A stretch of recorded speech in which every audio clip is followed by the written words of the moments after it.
Builder's Business Black Belt has been absolutely fantastic for my business. We wouldn't have survived without the help of Mick and Julie. I'm here to tell you that I've experienced all the lows in business, and I'm here and it's all right.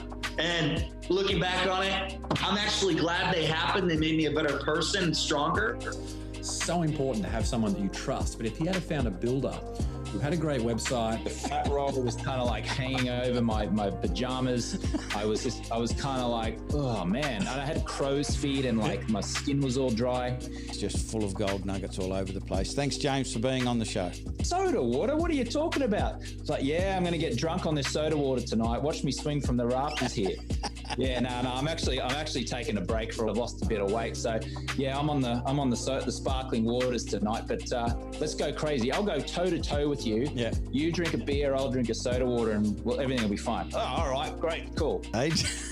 Because the car won't run without the petrol, and we don't apply that same logic to. Okay, now you're a freaking weirdo, right? You know my books and sequence. If you have a freaking poster of me above your bed, I wouldn't be surprised. So, yeah. And in a good way. Yeah. Because you don't want the holiday. Yes, we definitely have done the right thing. Let's get moving and let's keep up the momentum and keep moving forward as much and as fast as we can to see where we can go with this. For me, I feel like I'm fresh in the business. I feel like now that I'm excited again, and like I was when I first started, I'm excited to see where it's going to take us. Just loving the overall building industry again. As I said, it's changed my life, not just the business. So it's life-changing. Probably a bit like Phil, it's changed my life more so than the business. Like I said before, the business is my life, but this has changed my whole attitude towards the building industry. 20 weeks ago, I was ready to jump under a bus. I was sick of it. I've been doing this for so many years. It wasn't getting where I wanted it to be. Now I can see the projection. Everything looks up. Everything looks positive. Yeah, and I'm renewed. I'm ready to start again. Let's see how I'll go in 20 years. Yeah, laughing. Thank you very much, and thank you, Mick, because you're one of the. Like I said, you're the leader. You're the one that did put me on this track, and thank you once again. I know I thank you a lot, but thank you once again. That's all right. Just before we go, are those fish they very expensive to keep behind you? Do they eat a lot? Do they die very often? Well, it's an interesting question. I mean, obviously, it's a YouTube video. I can't afford the fish. it's a pleasure walking life's path with you. I've been with the Builder's Business Black Belt in various forms over the last 14 or 15 years. One of the biggest ones and one of the main reasons I joined BBB was to do with the problem of quoting. This is a complete mindset change. You know, how things are done, what should be the norm. The flow-on effect from that through the business and through your own personal life has been, in just a few, 12 weeks has been amazing. Consistent caring, I think, is what makes this group rather special. I'm so privileged to be part of it. And that's one of the things that we look forward to, or we used to before COVID anyway. So when people say more turnover will make my business healthier, I say, liar! No, you gotta bitch slap people and wake them up. Because, listen.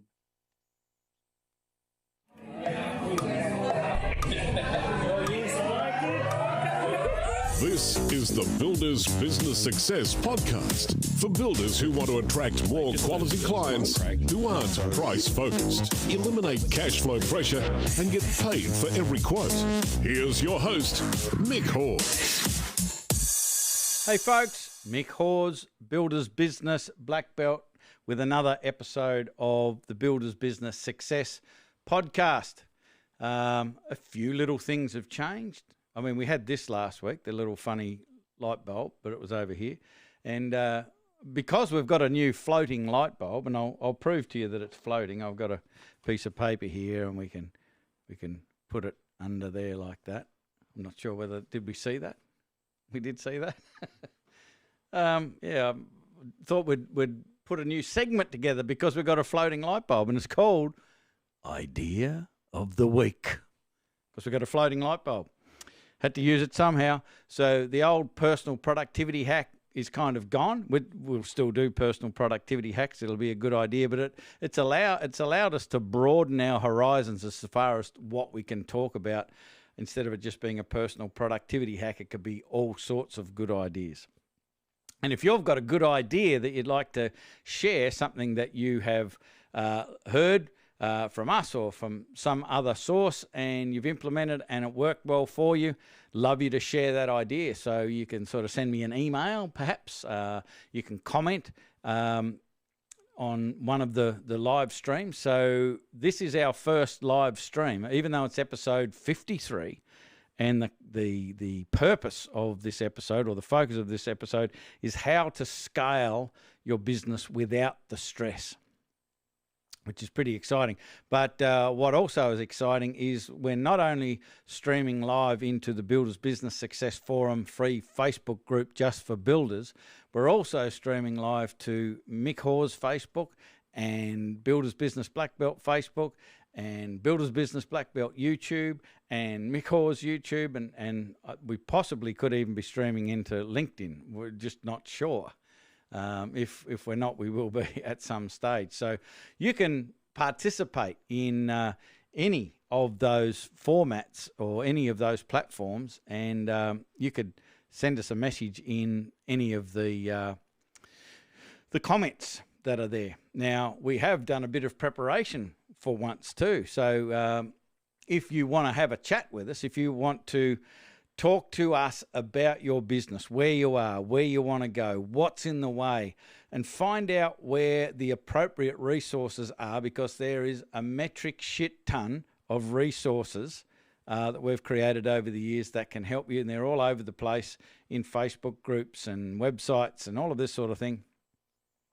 And if we have a chat and find out what you need, we can point you in the right direction for what is best for you. And so what we've done is we've put links in the comments in all of those platforms. If you're watching this as a replay or watching it on the blog after it was live, there'll be a button underneath the video you can press to schedule a call, and we can point you in the right direction. So if you're watching us live on any of those platforms, I'd love for you to put in the hashtag live. So hashtag live. If you are watching again on any of those platforms and you're watching the replay, love you to put in hashtag replay so we can find out who's watching where and so forth. One thing that I have forgotten to do, and I'm not sure whether I can do it. I don't think I can do it now, so I'll put it in afterwards. There is another link that if you're watching us on Facebook, you've just got to give the platform permission to get your data. So it's your photo and who you are, so we know who is making the comments. But you've just got to give the platform permission to do that because of all of the privacy issues and so on and so forth. So you've got to give permission to do that. But that's I'll put a link in afterwards which will allow you to do that, and then you can kind of get involved and engaged in the live parts of these podcasts, or the live versions of these podcasts. So what we are talking about today is how to scale without the stress. We're going to also do a Q&A, and of course idea of the week with the new light bulb. It's going to be very exciting. I'm sure you can't wait. So let's fly straight into this and talk about how you can scale your building business without the stress. And I've spoken to a lot of builders over the years, and there is a bunch of you, when we use the word scale, you run away screaming. And I understand why, but I just want to debunk a few myths about really what scaling is. And why often when I talk to a builder about scaling, they just don't want to. I don't want to go anywhere near it. So one of the reasons that might be in your mind, where you might be going, there's no point me listening to this podcast because I don't want to scale my business. I want to stay small. Scaling isn't really about the size. It's about the performance. So we'll unpack all of that. So just stay with me and open up your mind to the possibilities and the benefits of this, because there will be, again, a massive amount of benefits if you understand genuinely what scaling is. So one of the reasons that builders don't like talking about or thinking about scaling is that maybe you've gotten bigger before and they've put on more people and they've had bigger jobs and there've been bigger prices on the jobs and so forth. And it got very, very stressful because of everything just got bigger. They ended up having less time. So you would think as your business got bigger, you had more people doing things, you would have more free time. Doesn't work out like that for most builders. And we'll understand why by the end of this podcast. And more often than not, here's the weird thing, revenue goes up significantly, profit goes down, which is a bit silly. So you've got more risk, you've got more work, you've got less time, you've got less profit. No wonder people don't want to talk about it and don't want to have a focus on how to scale their business. And then what has often happened is that they have just gone back, like so many builders I've spoken to, they've had maybe 10, 15 guys, what have you, and then after so many years, they've just gone back to them, sometimes just them and an apprentice, for instance, but they've definitely pared it back and got less people on the team, or they've just gone back to just using subbies and no one on the team because it seems easier if it's smaller. But the problem is, the underlying problem is with all builders that grow is that if the fundamental business model is flawed, the problems expand in an exponential way. And what that means is, let's say you had 4 problems and you probably wish you only had 4 in your current business and it doubled in size. That doesn't mean you'll have 8 problems. It will probably mean you've got 16.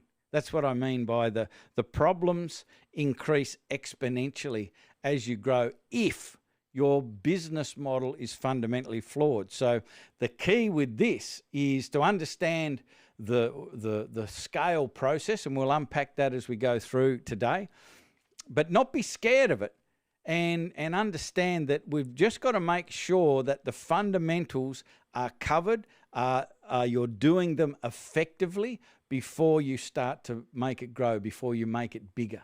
So you avoid the problems just blowing out. And that's what's happened to so many builders I've spoke to, and no wonder they go, I don't want to scale. They have been once bitten and they're absolutely twice shy.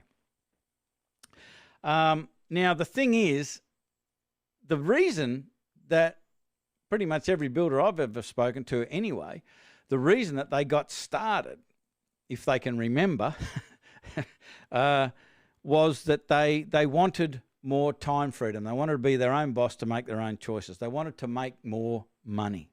They wanted to call the shots, pick and choose which jobs they wanted to do and all that sort of stuff, because they felt that they would get more freedom working for themselves than they would with a boss. They would get more money working for themselves than they would with a boss. And as I said, you can call the shots and decide who you work with, who you won't, what jobs you'll take on, what jobs you won't.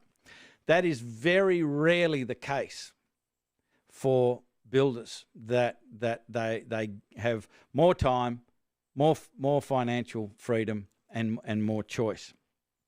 And particularly if you're going to stay small, getting any of those sorts of freedoms becomes much, much harder, because it doesn't matter how good you are, how efficient you become. There are only so many hours in the day, so you basically do need other people to do the work to give you that freedom. And that throws up a whole nother layer of problems and challenges to be able to manage a team and manage all of these spinning plates. But stick with me. I'm going to show you a way through this.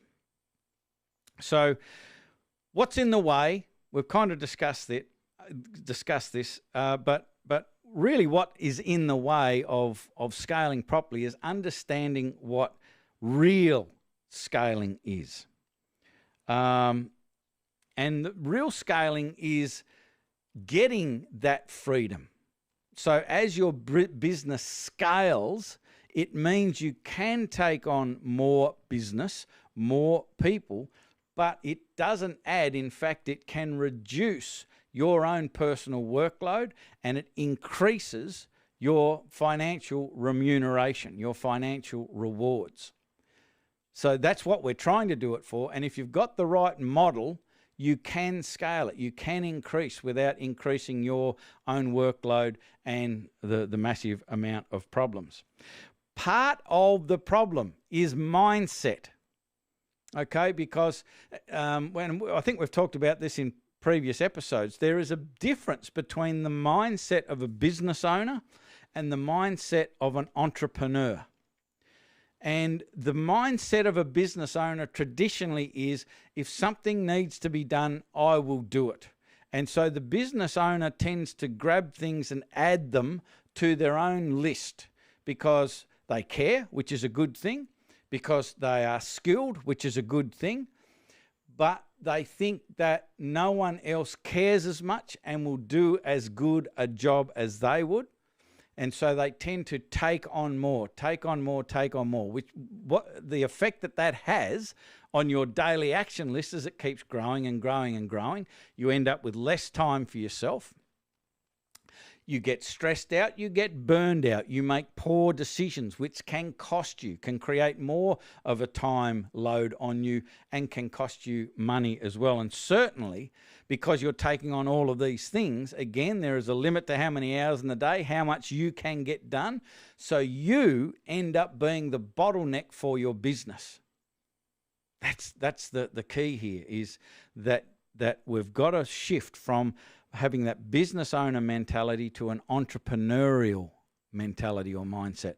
Because the entrepreneur's number one priority every single day is to do something that will contribute to the removal of something off their daily action list permanently. So let me say that again.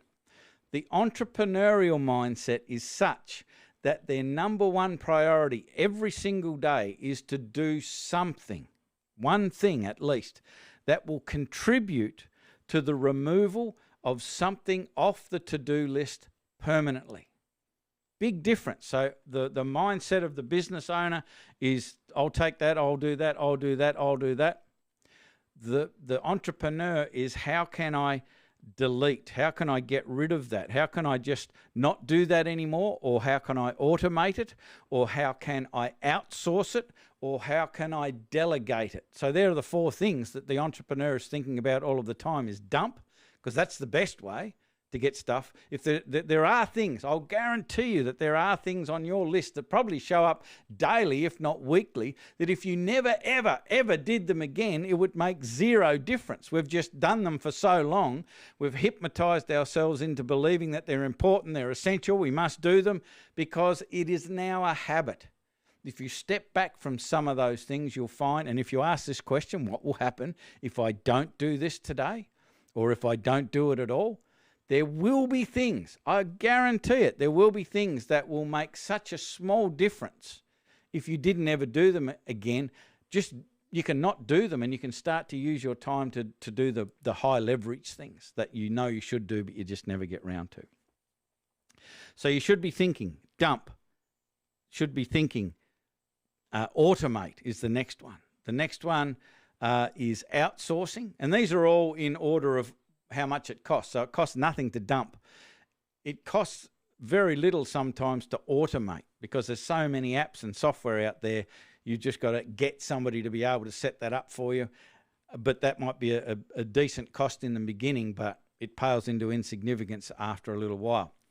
Then outsourcing is a little more costly again, and the most costly is delegating, someone who's in your team that you are delegating to. That's the most costly of all. In fact, the most costly of all is keeping hold of it yourself. But if you're getting it off your list, that's the order that you should be doing it in. The other thing that is in the way of you scaling is just that past that we've talked about. So don't allow the past to dictate your future, because if you've got a new mindset, if you've got a new model, to run your business. So if you've got a proper attract strategy, so all of the things that we've been talking about in past episodes, how to build a proper attract strategy and mindset and philosophy in your business and a culture, how to have a quality client pathway that educates your prospects into becoming a great quality client and gets rid of the people who are inappropriate for you. If you've got those things in place, if you've got the Deliver Plus stuff that we've talked about in place, where you're managing and creating a better team culture with communication and so forth, and procedures and systems. And then finally, the financial management, which we haven't talked about yet. That'll be in a future episode. It's the financial management. But if you've got all of those 4 major parts in place, you can now scale because it is a solid business model and you've eliminated all of the common and costly problems which will allow you to scale a business. So, but here's how you need to approach it, and this is absolutely critical as far as scaling, and that is that you've got to use what I call a ratchet system. Not a ratchet system, a ratchet system. And what that means is that you've got to identify certain performance criteria in your business, and for instance, it might be a net profit percentage, for instance, but you can use anything. It could be an efficiency or a productivity goal for on-site stuff. It could be for administration, whatever. But you've got to pick various parts of the business and select an objective, a measurable objective. And knowing full well that to attain that measurable objective, that improvement, you will need to work harder. There's no way you can do it without working harder. Just accept that. So what we do is, here is the current level of the performance, and we need to improve that level of performance. We need to take it from here to here.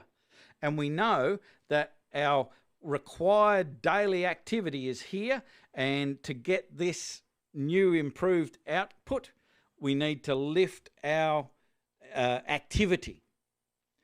But here's the most important thing. Why this performance needs to have a cutoff, a deadline, is once you hit that objective, that measurable objective, all, not some, but all of your effort needs to go to that entrepreneurial mindset of learning how to reduce and completely eliminate your need to contribute to the maintenance of this new performance criteria or performance outcome.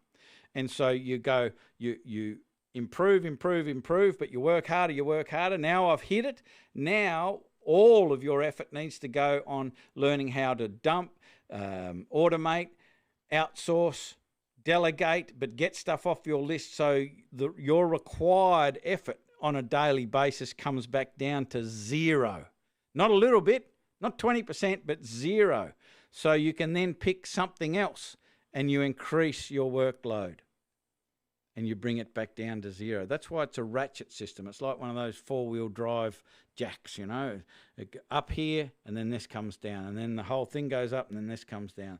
And you've got to have that mentality. You've got to develop the entrepreneurial mindset and have very specific, measurable improvement objectives for your business. Get it to that point and then put all of your effort on how to remove yourself from being necessary to maintain that new level of performance. So how you do that, you must put time into team. And I've made a note here for myself, TEAM, which means together everyone achieves more. So you've got to put effort into bringing on your team and having higher team morale, better team communications, having the team contribute to improvements in productivity and efficiency and enjoyment and all of that sort of stuff. You've got to put time into that. You've got to put time into procedures, so how to be more effective doing all of these things.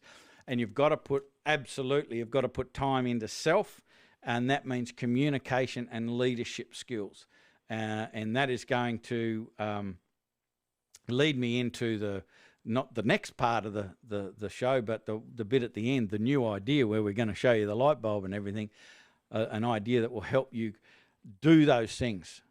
make sure that you've got the time for self and improving all of those things. So I hope that made sense, and I hope that has busted the myth that your head will explode if you try and scale your business. It just means that most people are doing it wrong.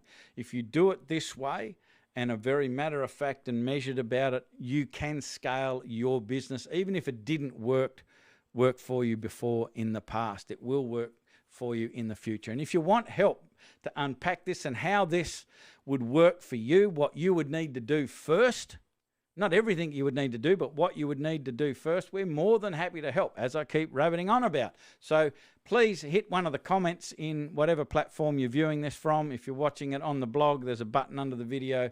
But whatever platform you're watching it on, there will be a link in the comments. Just click it, fill out a little form, tell us a little bit about yourself so we can be prepared for our conversation, and we'll jump on the phone with you and find out what is the best direction and what is the best resources we can point you towards to get you to where you want to go. So I hope that's helpful. Wow, I've still got a little bit of that, what was it? I had a smoothie it was very aerated, so I've got a fair bit of air in here and it wants to come out. So I hope it doesn't come out while we're doing the podcast.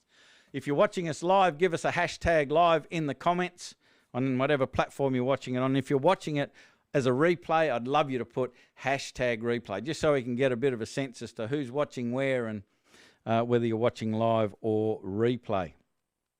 A Q&A. There was a question asked just recently, and it was how to keep focused.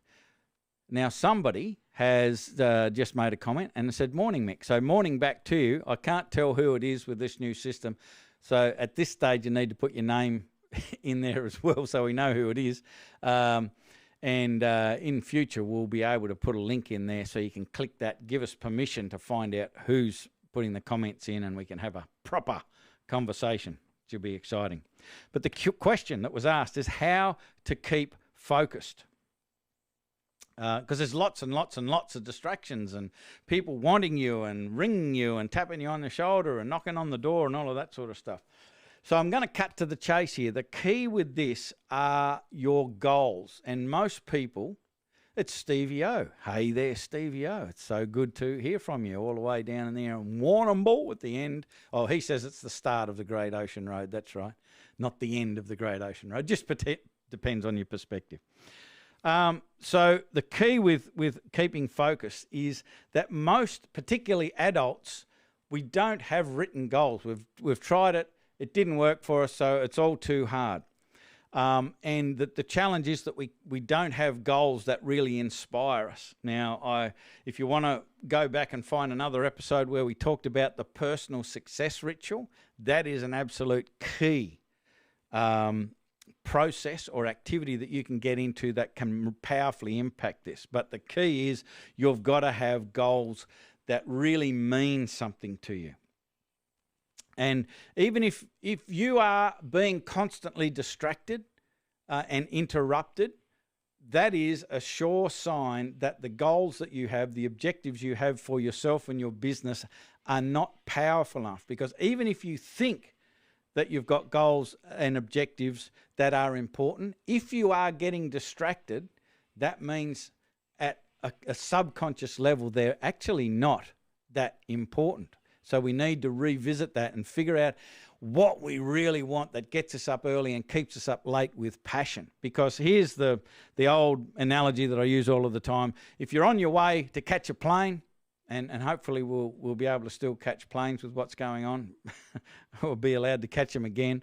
You're on your way to the airport. You're only just going to make it in time, and your good mate rings you up and says, "I know you're going to the airport. Can you drop past my flat and feed the goldfish? I forgot to do it." And you're only just going to make it to the airport. You're going to say, "Dude, sorry, I'm only just going to make it. Can't do it. Can't help you out. You'll have to find somebody else." And you go straight through to the airport because missing the flight is so important. You know, you cannot miss that flight because you know what it's going to cost you and you know, in time and money, and missing out on opportunity and all of that sort of stuff. So you need to have goals that get that sort of focus for you. And I'll guarantee you, when you've got goals and objectives that are powerful and grab you by the heartstrings, you'll be almost impossible to distract, and your interruptions will dissipate and disappear. So that is the answer to that question. And if you want help, you know what to do. I'm not going to say it again. Yes, I am. Click the link, organise a conversation with us, and we can put all sorts of resources in front of you that can help you with those sorts of things. So here we go. Are you ready, folks? Drum roll. It's time for idea of the week. Are we getting a shot of the light bulb? I better do this again while you got the shot of the light bulb so you can see that it actually is floating. No magic tricks or post editing or anything like that. It's actually happening. So here's the idea of the week, and I got this prop here, and this only arrived yesterday. It's a big clock. Now, in the past, I've talked about time blocking. Time blocking is so powerful. All the things that I talked about with the scaling, that you've got to work with your team. You've got to work on yourself with your communication skills and the leadership skills. Everyone goes, yeah, I know. But they just don't get round to it because they give all of the on-site work and what have you priority. And the secret to getting this sort of stuff done is time blocking, just blocking out small chunks of time to do the work on the business. That's the key with this, is you've got to do work on the business. You've got to do that thing that I talked about with having that entrepreneurial mindset where you're always working out how to get stuff off your list. And I found this to be a magnificent tool for time blocks, because with a time block, you've got to have a start time and you've got to have a duration. And this is a really cool little tool for getting that duration right. So if you're going to give yourself a 10 or a 20-minute time block, you simply wind it round here and let it go and listen to what happens. It ticks. And you might think, well, that'd be frigging distracting. Turn everything else off for your 10, 20-minute, 50-minute time block and just have this ticking going in the background. And you think you're at your grandma's place, but you hear this ticking. And it has an amazing effect because of the beats per minute. It's a derivative of 60 beats per minute. And it gets you into an alpha brainwave state, and it's very visual too with this red thing. And you can see the time dissipating. So you turn off all of your distractions. You get one of these bad boys. I think I got it off eBay or somewhere like that. You'll find one. And you've got that noise going. Your phone's off. Your email's off. And this is ticking down and the time is disappearing. It creates a sense of urgency. And then once it finishes, guess what? It does this. That signifies that it's all over. And you've got to stop your time block when it does that. And if you keep doing that, it trains you to have this sense of urgency and focus and turn everything off to get stuff done. And if you were to do some 10 minutes, some 20 minutes, some 30-minute time blocks each day on the really important things, and guys and girls, I'll guarantee you that you waste significantly more than 20, 30, 40, 50 minutes an hour a day. I guarantee it. And if you start to do some time blocks, you will be blown away by how much you can get done in a short amount of time. But get one of these bad boys or something like that makes the noise, turn all your distractions off, start to get into your time blocks, and you'll be absolutely amazed at how much you get done. So we're drawing to a close for this podcast. I don't want to go over time, as I always do. So what's the takeaway? In my world, what we've talked about today is your business is a platform for supporting your lifestyle. It's not meant to suck the life out of you. It's meant to give you a life. And it absolutely can if you implement what we talked about in today's podcast. It can be a platform to give you the lifestyle, the time freedom, the financial freedom, and the choice to do a whole bunch of things if you approach it the correct way. So that's it for this podcast. I hope you enjoyed it. I hope it inspired you. I hope it changed your mindset. And as I said, I'd love you to give us a call. If you're listening to the audio only podcast, you can go to this website here. You probably, if you're listening to the audio only one, you probably can't see me pointing at it, but go to buildersbusiness.com businessblackbelt.com.au. Hit the schedule a call button, and we'd love to help you out, point you in the right direction with any of the stuff that we've talked about today or on previous podcasts. And you can hit one of the links in any of the platforms that you're watching, either the replay or the live on, or if you're watching the blog, there's a button underneath the video. Love to hear your comments. Make sure you put hashtag live or hashtag replay, depending on whether you're watching it live or the replay, and we'll figure out which platform you're watching us on. So we will be back next week with another Builders Business Success podcast. I hope you enjoyed it. I'm Mick Hawes from Builders Business Black Belt. That is all.